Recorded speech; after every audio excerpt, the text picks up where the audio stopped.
That's it. Unmute.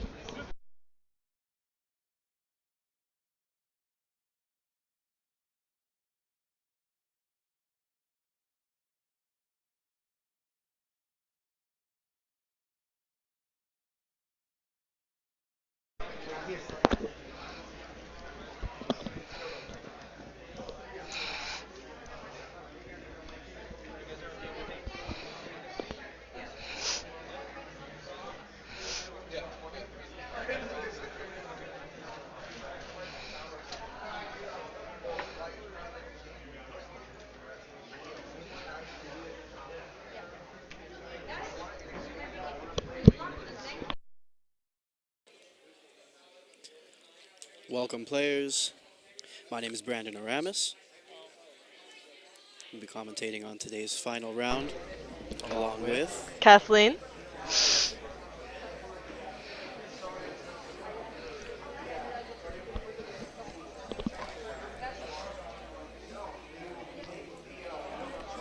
I'll tell you something. After yesterday, it was nice seeing all of the energy coming from these video game players today. All the card game players were worn out. Video game players were ready to go. Yeah. Judging earlier, it was actually a really big contrast with the card game players. A lot more, um, I want to say focus, I guess. Um, a lot of them are actually came very serious about playing.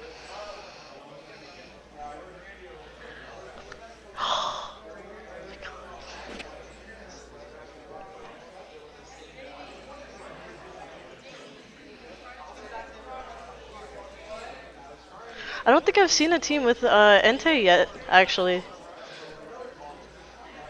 I mostly see Suicune and the occasional Raikou. Entei is definitely one of the underdogs.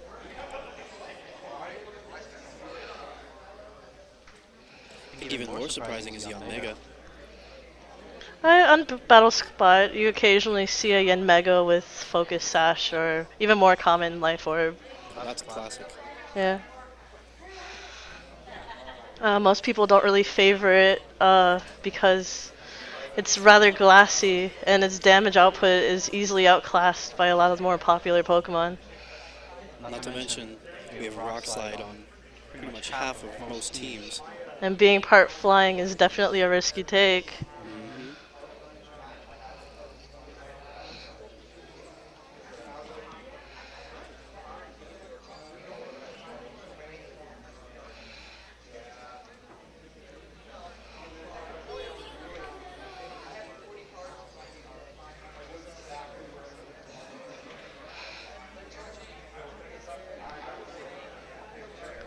Very,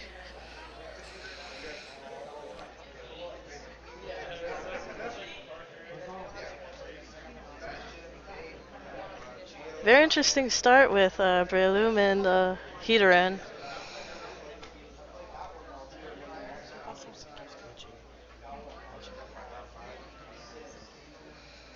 What is it? It's the camera. The camera.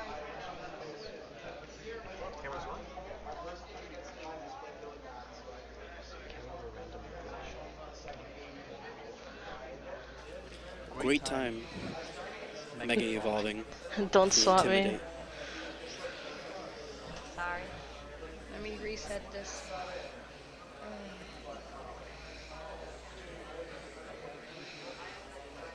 Having some technical issues, trying to get that fixed.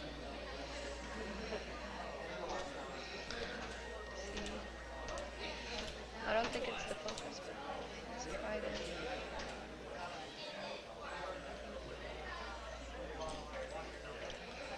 Early game U-turn to Scout. Volt Switch. Volt Switch. Mega Manetric Volt switched into Flame Doge. Shows you just how confusing some of these glitches can make. Sorry, guys.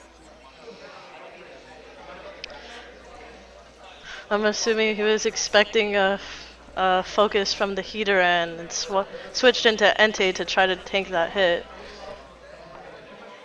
I don't want to dismount the camera, but I might have to. Let's just wait until they finish that first one and we'll try to do that. That Entei definitely took more damage than Richard was hoping to.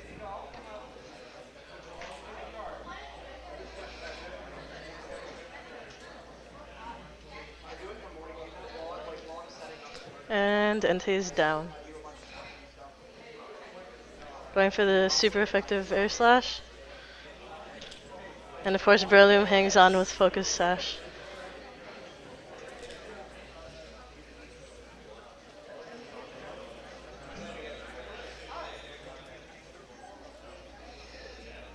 Nicholas is just picking up momentum. Super effective hits are flying everywhere, but Nicholas is definitely coming out on top.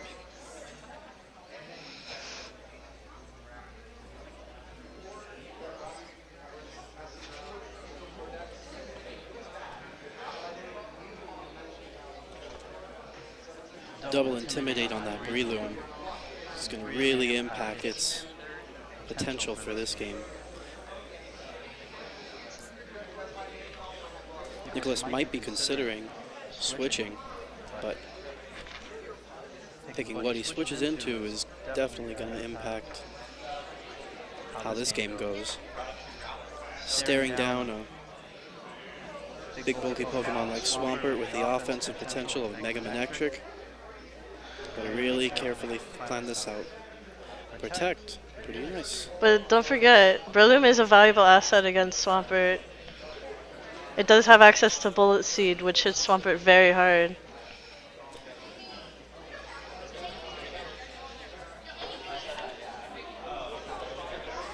See how hard it might be able to hit with the double Intimidate on it though. Of course. You could always go for a switch though. Especially now that Richard is stuck with what he has out. Nicholas has that advantage to switch and reset his stats. But he has to make sure he predicts properly. Absolutely. Or else he'll be right back to square one.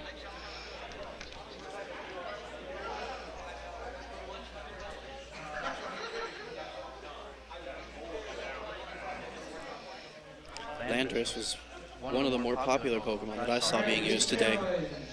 Oh yes, I saw many teams with Landorus.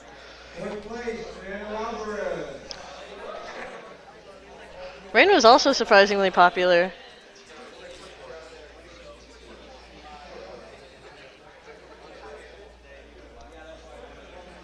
Bullet Seed managed to get the knockout even with 2 lowered attack stats. I mean, there's not much Swampert can do being 4 times weak to grass moves.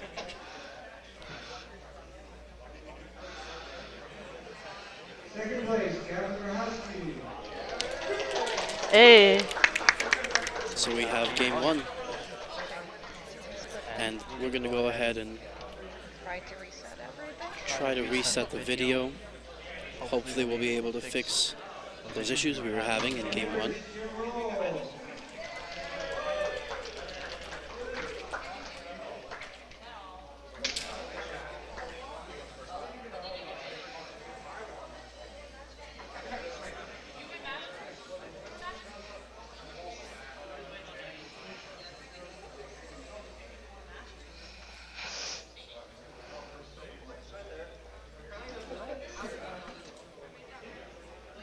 So far, so good. Me chama Leo.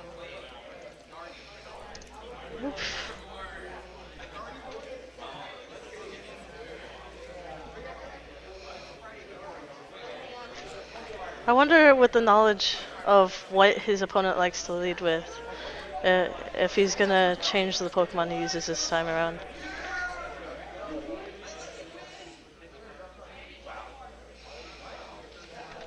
Looking at Nicholas's team, he's got Salamence and Clefairy. We didn't get to see yet. Clefairy was a very interesting choice. I know Clefable was a big favorite.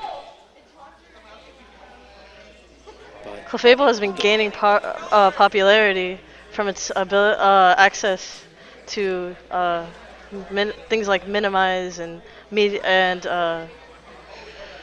cosmic chant, I believe. Well, Clefairy has access to all of those as well. What Clefable doesn't have access to that Clefairy does is the benefits from Eviolite.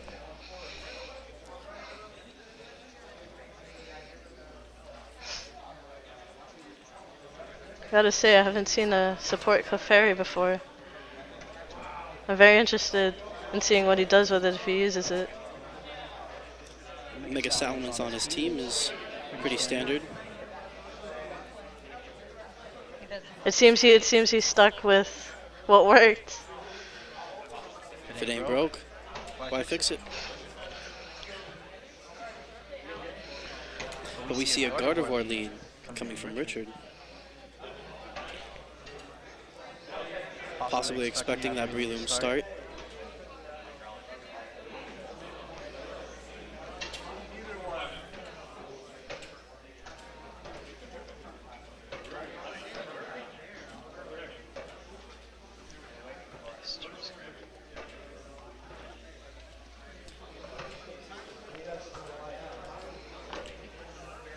Luckily, the players aren't seeing what we're seeing.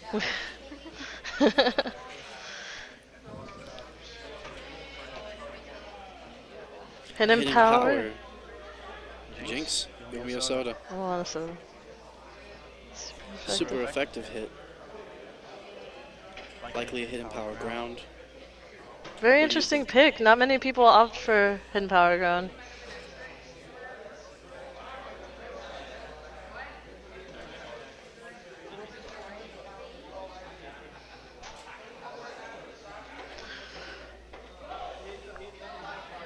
Offensive Gardevoir isn't something we see very often either. Most people often go for the bulky Gardevoir with Citrus Berry and use it as a strong support for their team.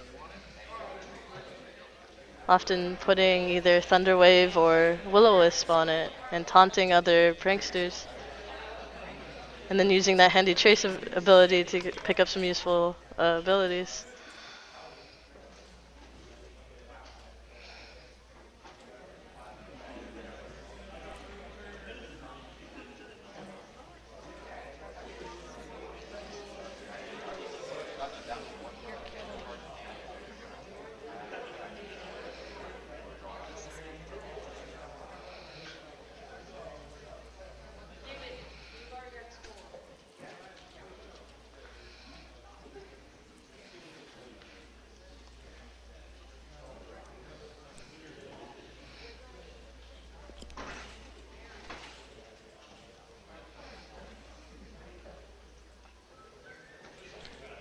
Hidden power, not very effective on Breloom. But it only had 1 HP left. So any hit would have done it. Not being very effective, though, might confirm the ground type. There's also a potential for water.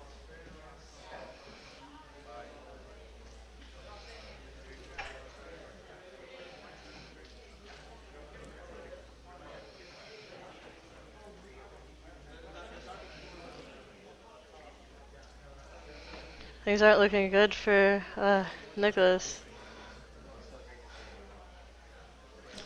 There's a forfeit, putting it We're at 1-1 1-1 right now. going into game 3. Again, resetting just in case. Oh.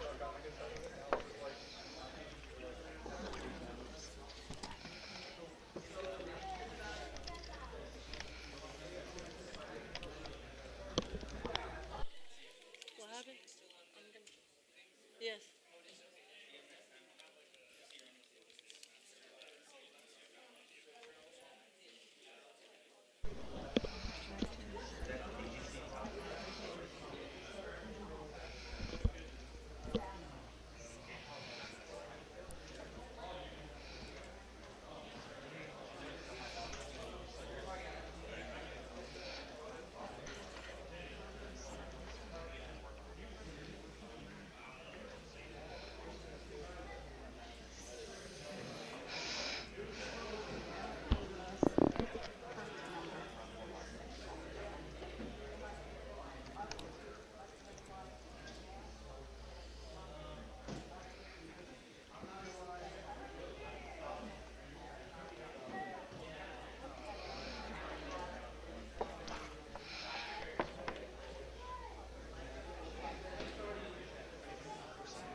allá atrás hay uno. Dibujando un muchacho.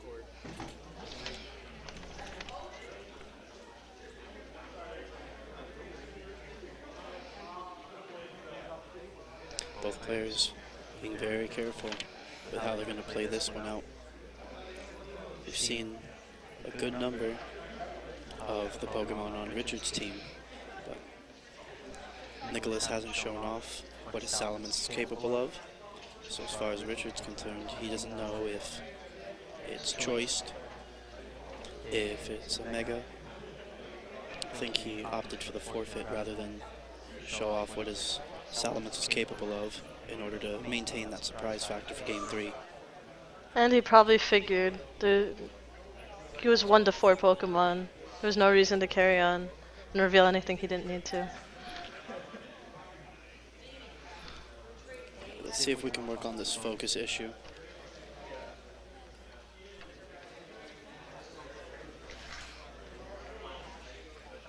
Focus? Okay. Ah, we finally get to see what Clefairy's capable of.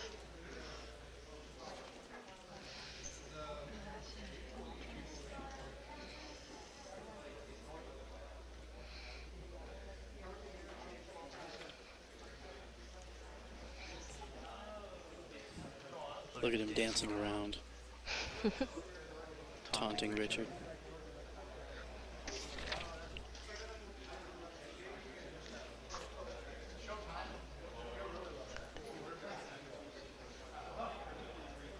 Another interesting trait is the friend guard ability that Clefairy has. It's not very common. Only a handful of Pokemon have access to it. It's one of the more recent abilities. Actually increases the defensive stats of the partner Pokemon. Helps add to the bulk. That makes it very interesting paired up with Heatran, who, if Eevee trained properly, has access to some pretty good bulk.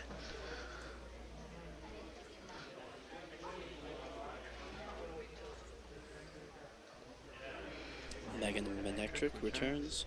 With the Intimidate. Not sure how effective the Intimidate's going to be.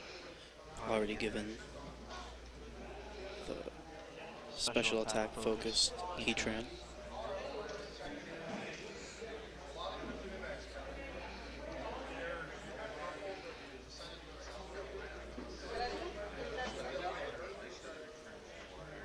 Wow. Manectric got the crit on Clefairy. I think the only critical hit we've seen so far was a super effective hit on that Swampert that should have still knocked it out. Even without it, it was a gratuitous crit. Interesting to see how this might play out.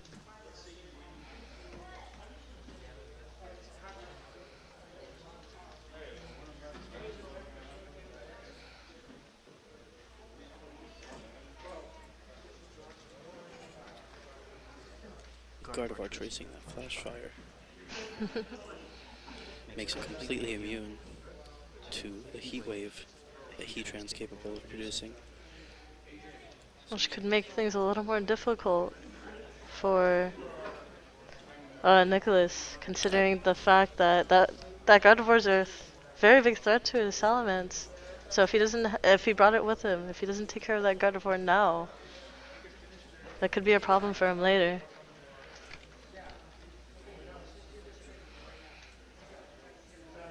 He's in a really awkward position. We've seen Earth Power from him. Earth Power would focus him on the Gardevoir, but that would leave him open to the Mega. Which is a very powerful glass cannon, easily taken down, but if you allow it to have free reign, it'll destroy your team. Trying to go for the flinch factor.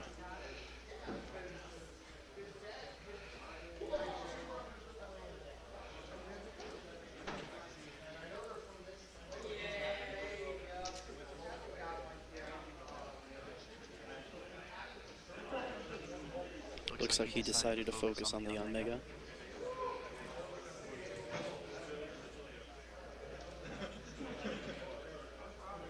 Omega's down.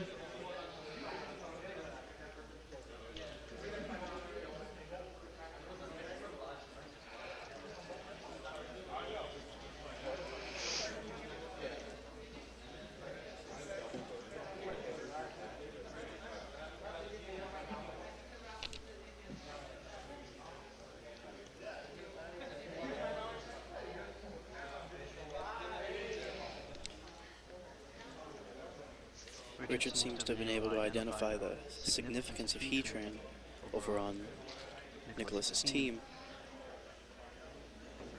building up his resistances. That way he can take on Heatran as effectively as possible.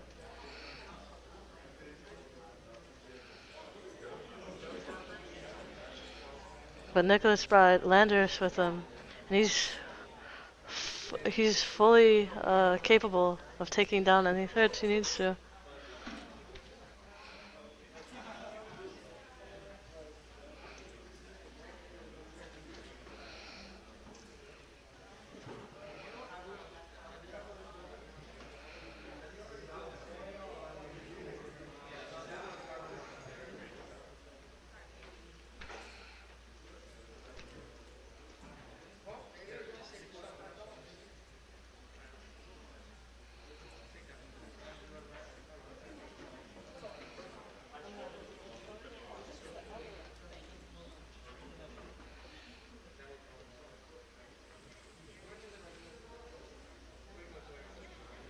Oh, I feel an earthquake coming.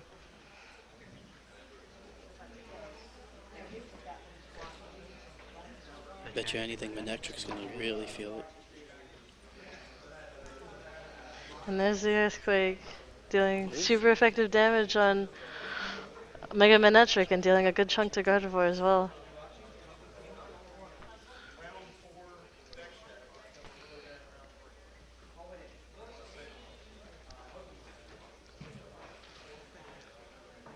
Seeing just how effective that Intimidate is, it's easy to understand why a lot of players focus on having Mega Manectric or anything with Intimidate just to add to their bulk.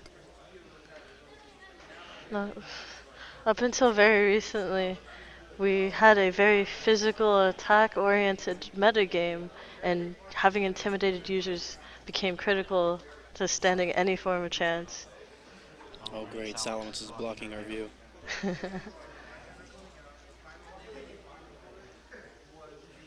Now with the new format and access to almost every Pokemon, many people are reaching for more special attack users. That way Intimidate isn't as much of a threat.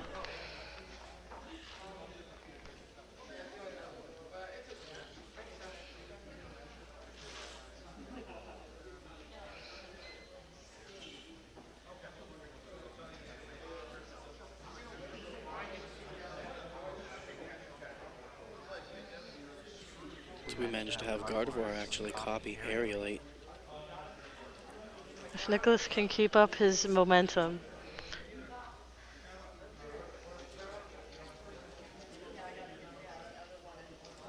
Unfortunately, Richard's Gardevoir doesn't have any normal type moves to take advantage of the ability it just gained.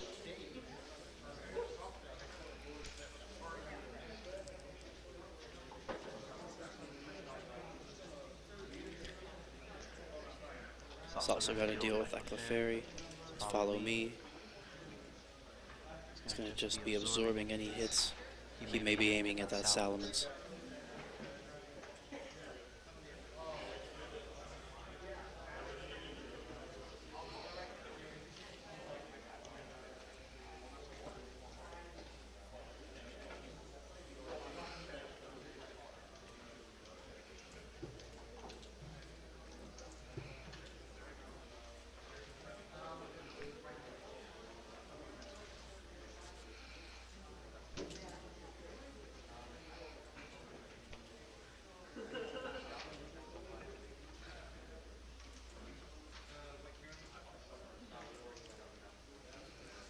I already know Salamence is going to be able to hit first.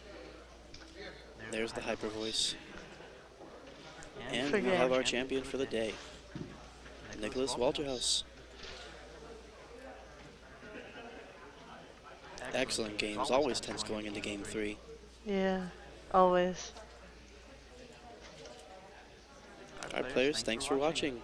Again, this has been Brandon. And Kathleen.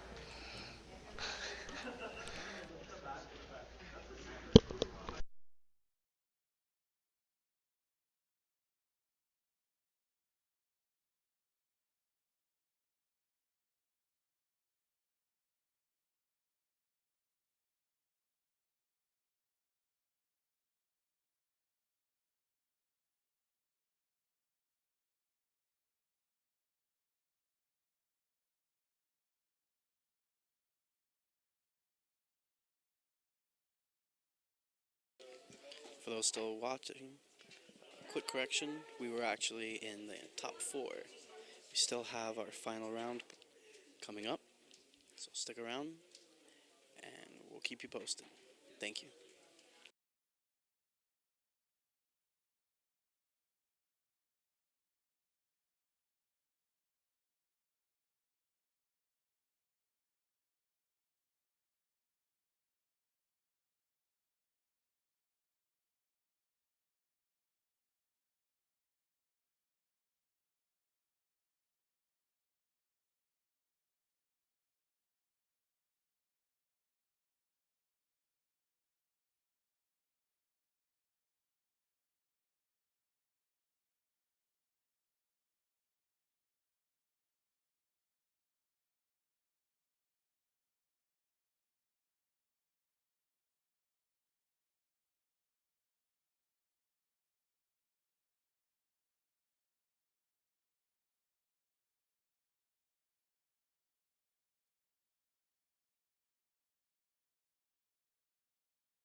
players at home, it's Brandon Aramis again, And Kathleen Cannon.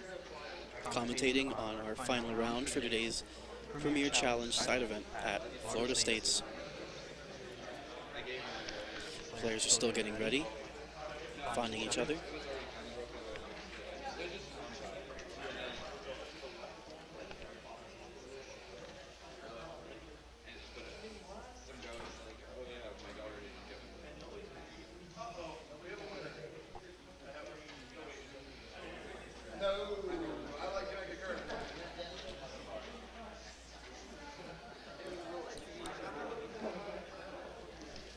Looks like we're going to be following Jacob this time. It's Nicholas still. No, it isn't. They changed? No, that is, we are following Nicholas.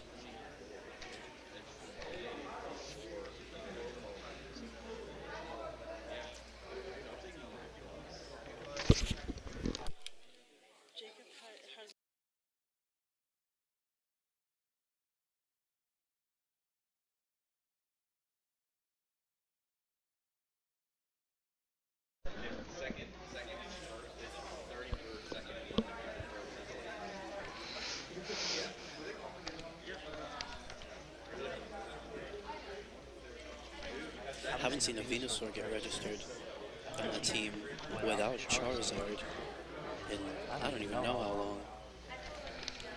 Well, yeah, so, slap chlorophyll on a Venusaur, throw it in with the Mega Charizard Y. You have a very speedy Venusaur.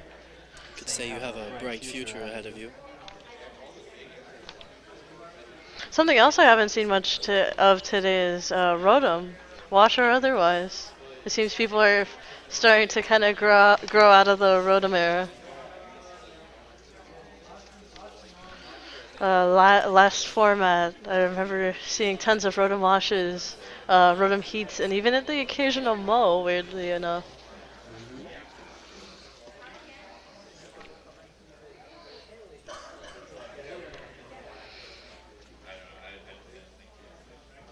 Oh, we're finally setting out not Keteran this time around. But seems we have two Landorses on the board, and of course, Latios is back. I know a lot of my friends that played back when Latios was last legal have some terrifying stories about Latios.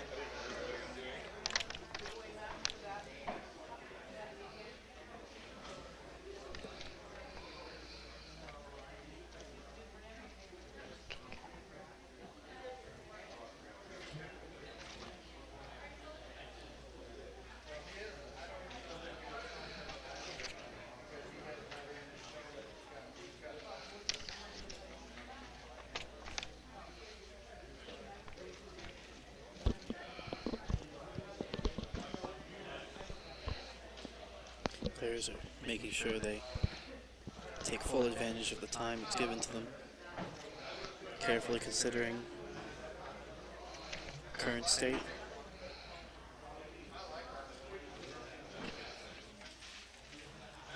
Nicholas is facing an Intimidate right off the bat.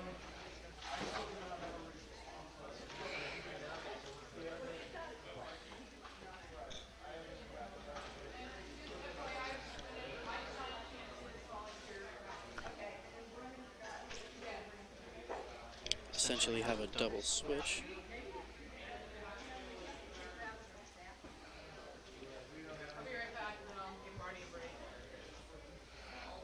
I'm sure a lot of thought went into predicting what they should switch into.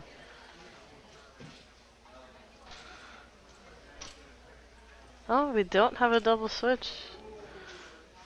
Jacob decided to keep his Landers out.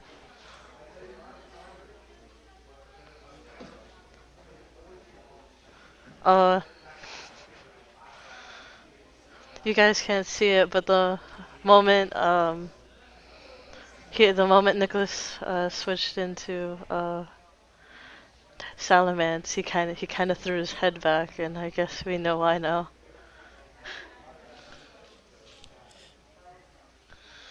This has already proven to be a huge turn for Jacob, who not only got to see every Pokemon that Nicholas chose to bring into this battle, but he actually managed to get a knockout. Right off the bat from Draco Meteor. Turn 1.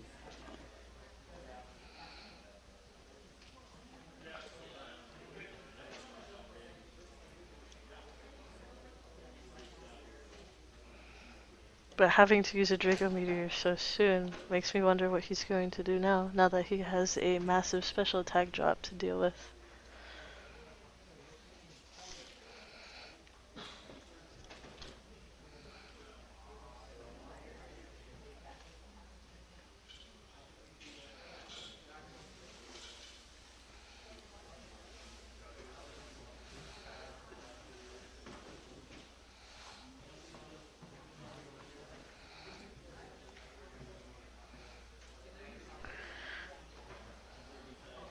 Possibly expecting an earthquake, he switched in Rotom just to get hit by a rock slide.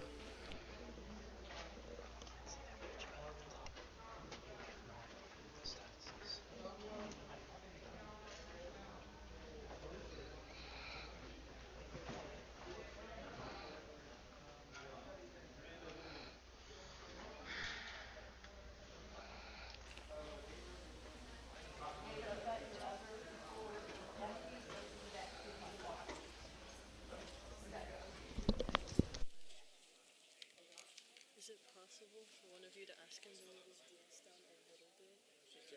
Oh, okay.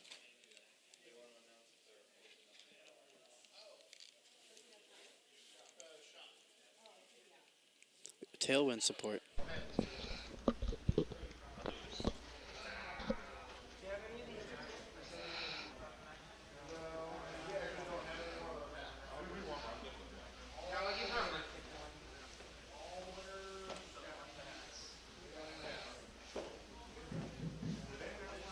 Attention, if you're interested in purchasing product from Top Cut, they're going to be closing, so you need to get over there and make your final purchases.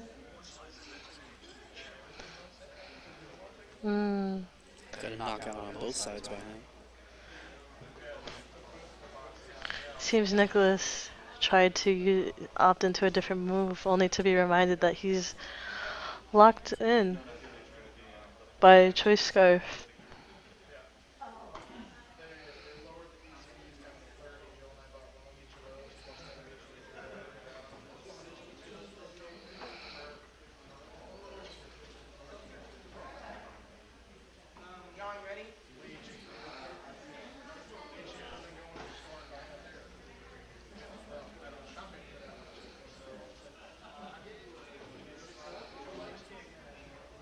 That burn's gonna hurt. Not only is it going to cause damage to that Landorus every turn, it's going to cut its attack stat in half. Really going to crush any offensive potential it's going to have in this game. Already knowing it gets locked into a Choice Scarf, there's not much potential for any healing of that status element from a Lumberry. Not only that, but considering the Pokemon he's against, Rock Slide already isn't going to do that much damage, but with the burn, it's barely going to do anything.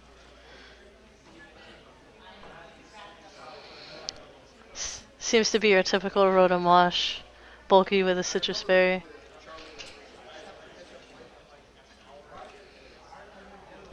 Breloom needs about one more. Wow. One Seed short from a knockout. Rotom's doing its job. I've seen a lot of Breloom come at these events with something more along the lines of Seed Bomb. I was very surprised to see a move with a random chance of hitting between 2 and 5 times, like Bullet Seed actually being used at a high level event like this.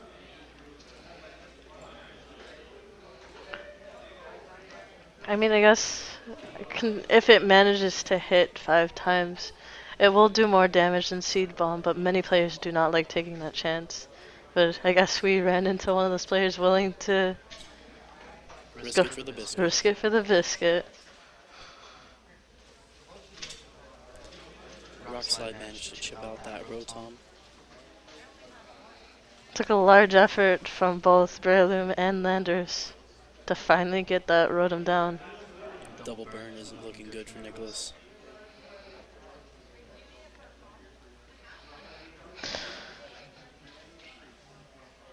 Neither's that intimidate. I believe this is along the lines of that physical meta you were talking about earlier. Yes, of course.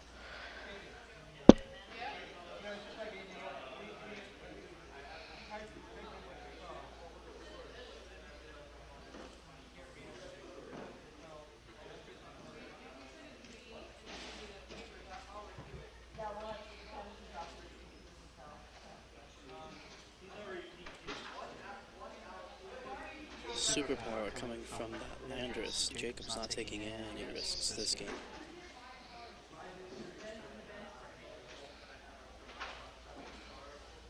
But also, in the same breath, he can bring out his full arsenal. So while he may be able to secure this game, next time around, Nicholas is going to know exactly what to expect, at least from these Pokemon.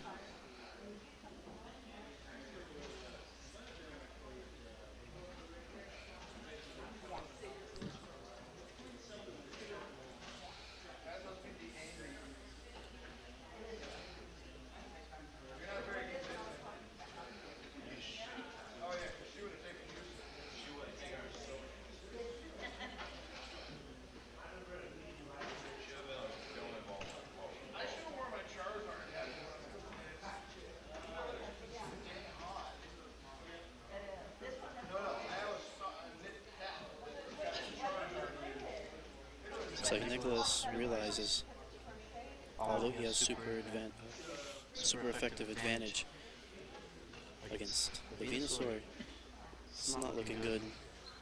He takes the Landorus into account, especially since he already is aware that the Landorus is more likely than not going to outspeed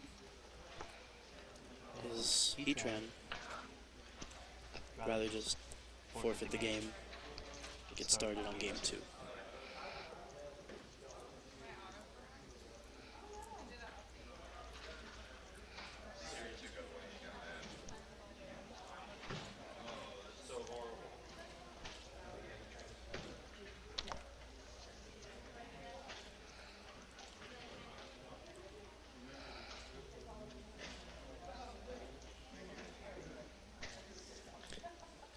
Clefairy carried pretty hard in the earlier games. You think we might see it this round? I think there's a good chance. Its only real threat is Bisharp and possibly Heatran. Being a fairy type, any metal type attack from that Bisharp's really gonna hurt. But Bisharp also has Heatran from the opposing team to fear. So I think this comes down to who the lead Pokemon are and how well they can predict each other. But that's pretty much any Pokemon game if you think about it.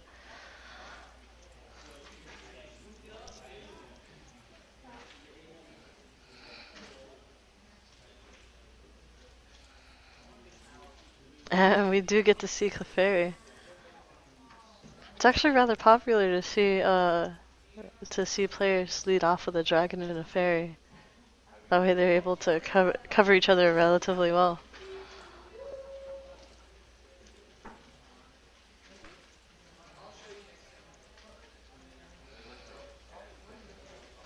I don't know about you, I'm kind of glad the Salamence is on the left.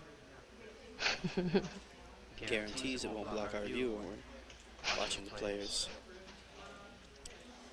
figuring out what move to make next, evaluating the game state. That Mega Croissant though. Mega Croissant.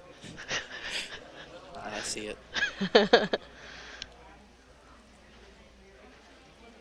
Tech Scout. I don't know about you, but it's the most disappointing thing to see a Pokemon go through a Mega Evolution and then use Protect. Behold my true form. Let me just see what you're gonna do. Just wait a turn. That poor Clefairy. I Icy Wind taking super effective hits on both of the opponents and lowering their speed stat.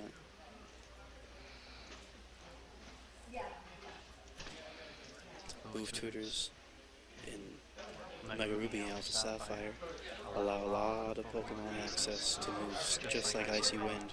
Were really popular in previous years. Definitely opens up a lot of doors. Lets you go back to old strategies, update them, make them even better. I know last format there was actually a lot of people who were upset because they couldn't have access to move tutors from previous gens, Oh, yeah. putting a hampering on a lot of their strategies. So to be able to have all that back, it's definitely making for a very interesting and very diverse meta.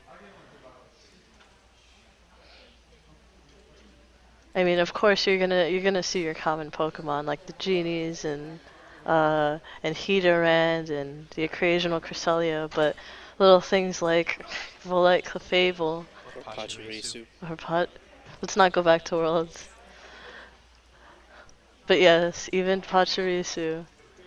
It's amazing to see what interesting sets and even Pokemon layouts the players come up with.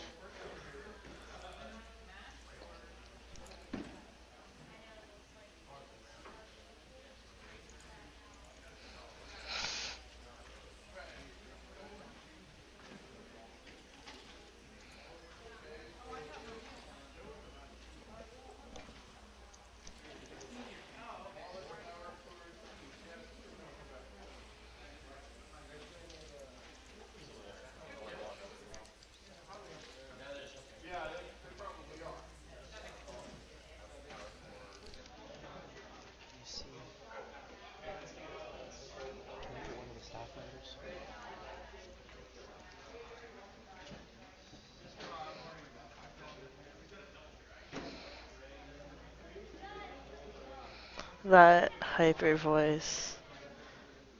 Knocking out Latios.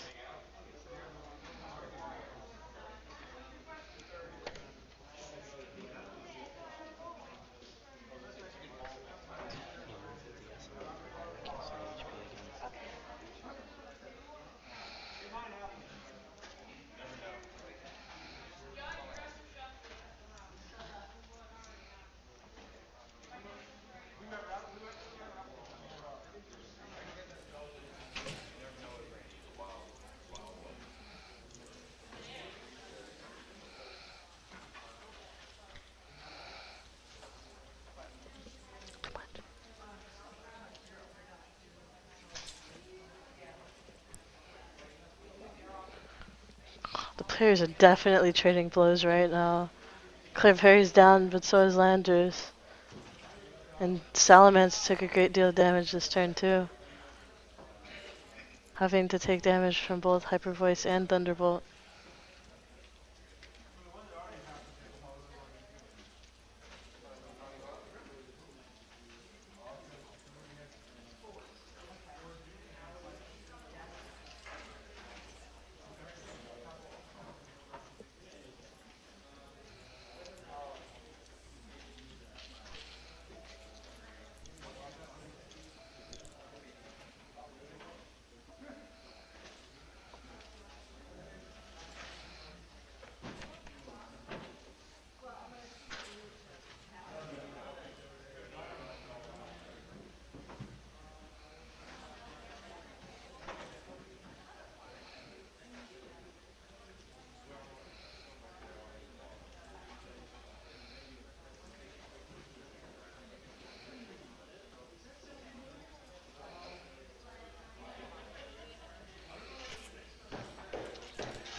We've seen Nicholas going again for very aggressive play, guaranteeing that knockout using such a powerful attack.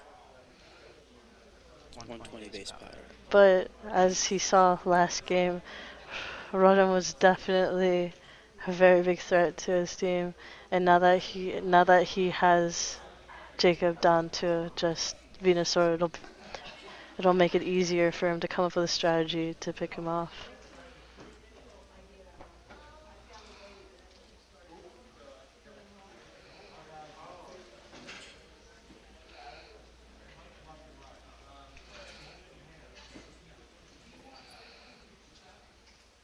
Venusaur's just trying to pick up all the HP it can. He's going to have a tough time being able to stall both. Nicholas's Pokemon have stab type advantage.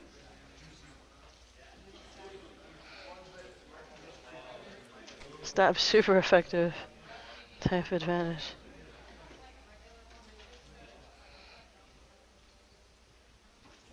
It's a surprising play. Hoping to get rid of the Leech Seed. Swapped out. Called the Venusaur's Protect. Protect stall is actually very common in Venusaur users backed into corner. They'll protect every other turn so they can suck up all they can from Leech Seed.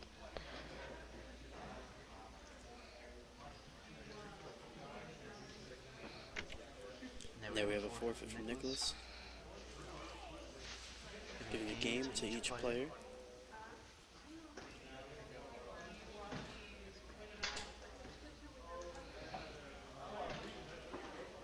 Going into game 3.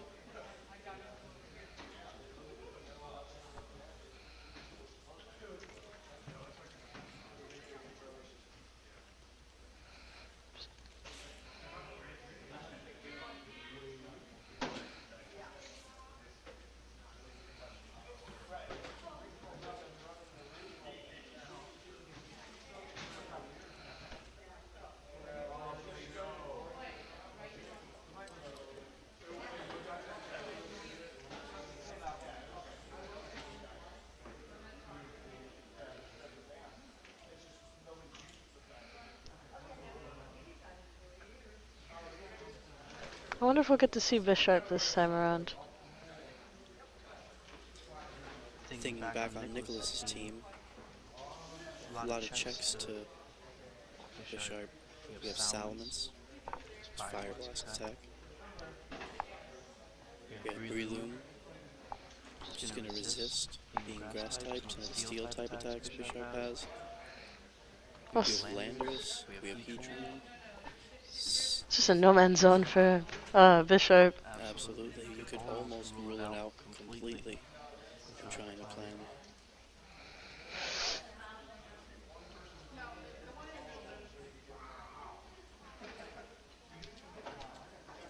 He didn't see the same success with Clefairy that he saw in his top 4 game just now, so we can only wonder if he's going to try it again, or, oh, Oh, there she is their again.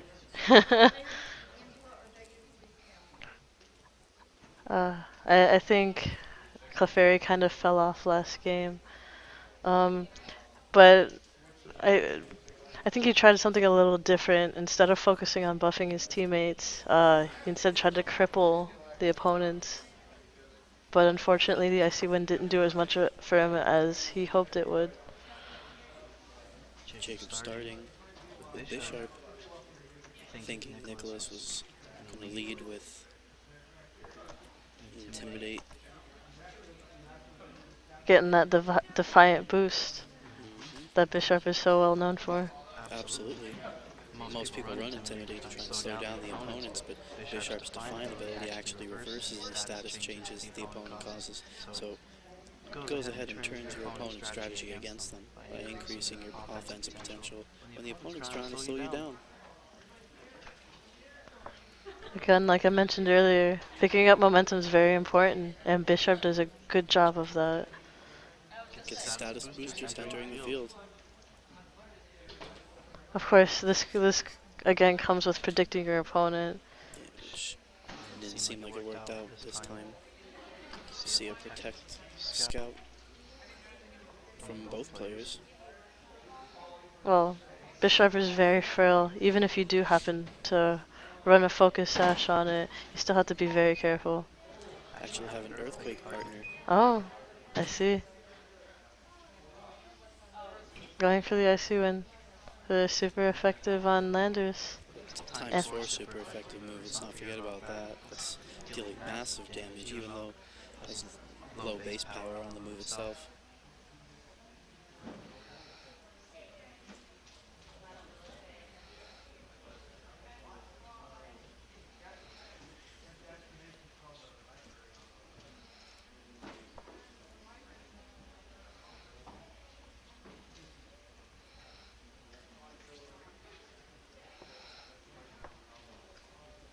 Possibly protecting a fire move from Heateran. Swapped into Rotom, who won't take very much damage. Oh, but the Landorus avoided the attack. The 90% accuracy just doesn't cut it sometimes.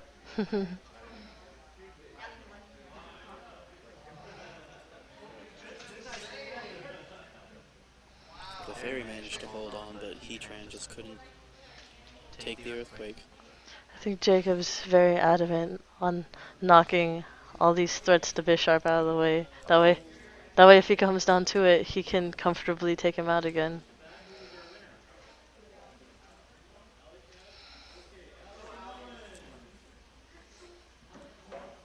I'm not sure if Jacob's the adamant one or if that's the Landorus.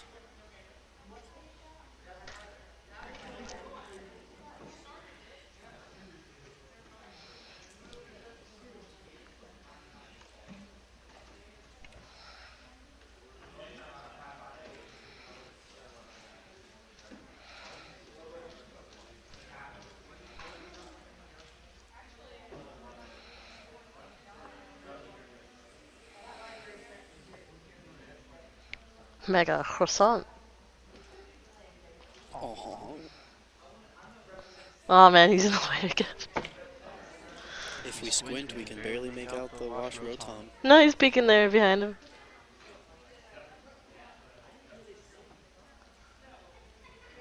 It's actually a very interesting move, using Fire Blast on Landers.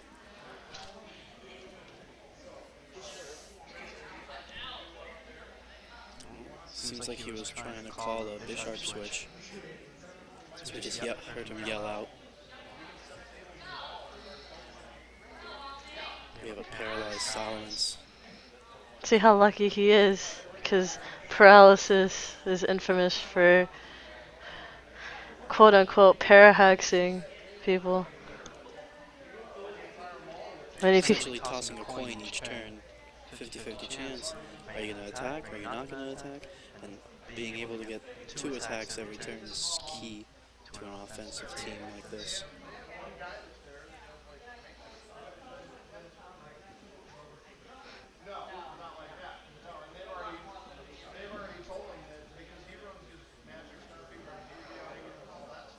Wow. There's tails on that coin toss.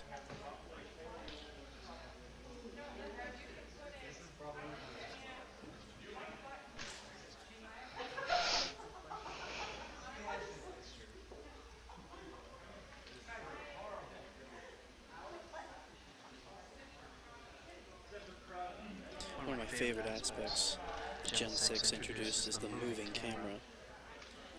It's expanded upon from the little bit of movement that we saw in Gen 5 games, but making a more dynamic view of the battlefield and everything allows us to get around the... And much more lively. Absolutely, definitely adds to the liveliness of the battle, but also stops views like this from ruining the whole game. I know I've gotten quite a few laughs out of the moving camera.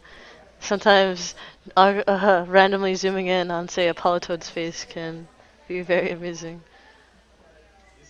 Ooh. Good to see the players are actually able to laugh at this kind of thing.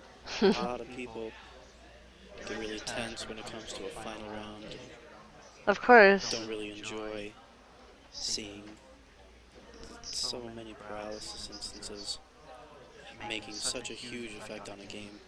Well, status has a big impact on the game. That's why Last format especially, pranksters were incredibly popular. People were throwing around status conditions like it was nothing. Paralysis, will-o-wisps. They were just crippling each other all over the place. We have a rock slide Misthaladios over here. Nicholas has been missing attacks every turn between paralysis, Pokemon avoiding. At least he got a flinch off. On top of that, though, Landorus is burned. It's going to heavily impact its offensive potential. Clefairy's on its last legs itself.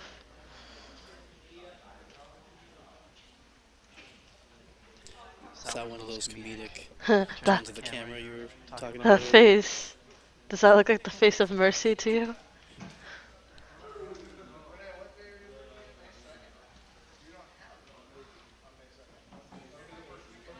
Whoa.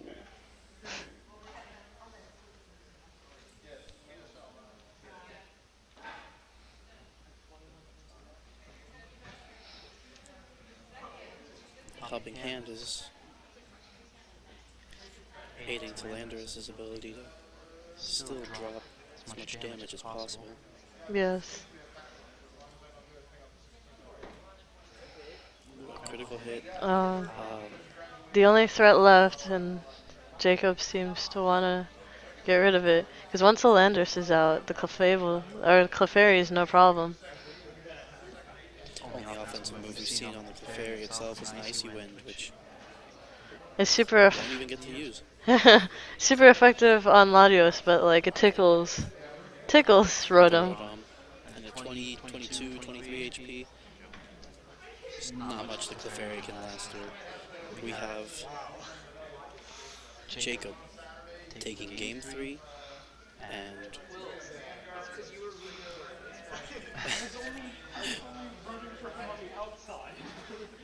And we have our winner. we have our winner. Excellent games by both of our finalists today.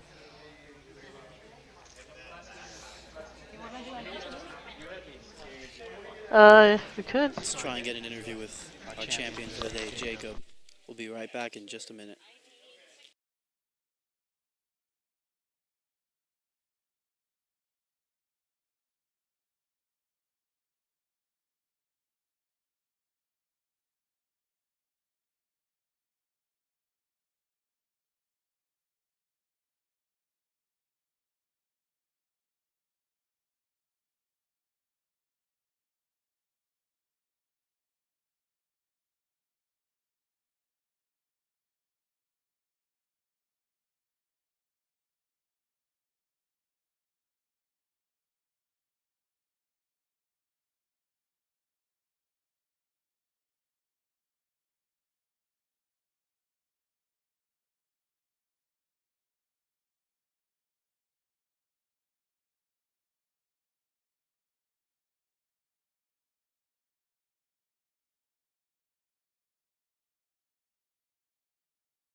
All right. Hi players, this is Brandon here with Jacob, Yeah. champion for the day, Premier Challenge. Again, congratulations. Thank you very much. Now, you actually chose Venusaur on your team, and I noticed a lot of people usually pair off Venusaur with Charizard. hmm So, what made you decide to run Venusaur without its famous partner?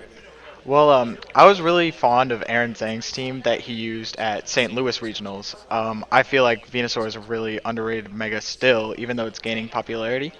The bulk it has is just incredible, and with support from Intimidate with Landorus and Will-O-Wisp from Rotom, it was really hard to KO.